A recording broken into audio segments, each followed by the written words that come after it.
Hello students, welcome to my channel.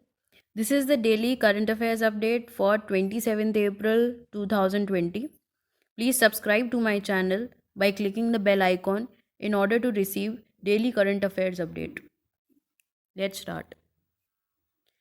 Global Basava Jayanti 2020 was observed on 26th April digitally.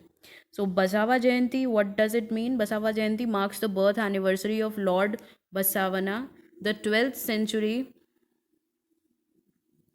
the 12th century poet and philosopher and the founding saint of the Lingayat faith. Lingayat faith के founding saint थे Lord Basavana.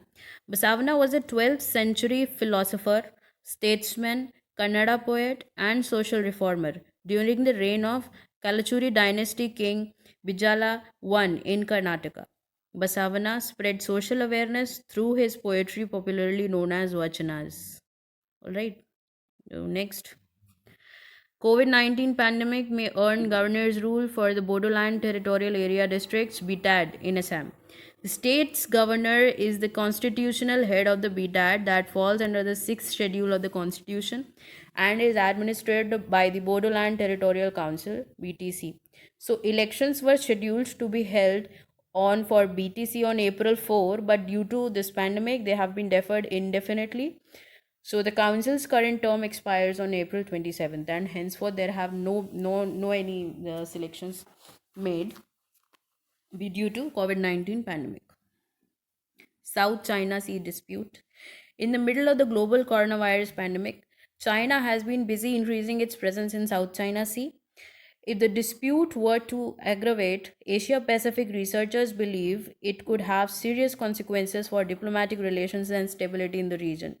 The South China Sea dispute is basically in between five states, that is China, Malaysia, and various other neighboring countries.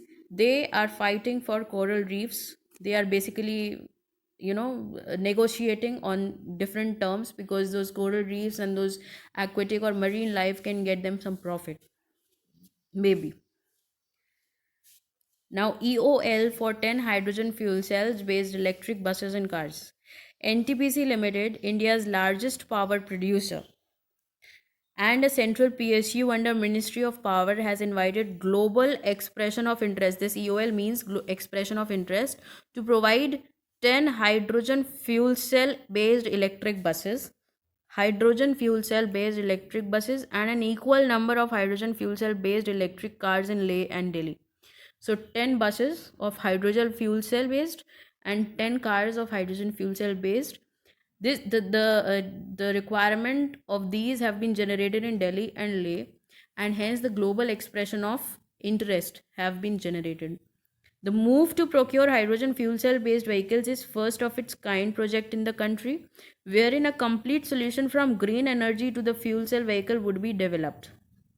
This is something very innovative and new which the country is going to try, but then a complete solution for green energy to fuel cell vehicle would be developed in the later phases.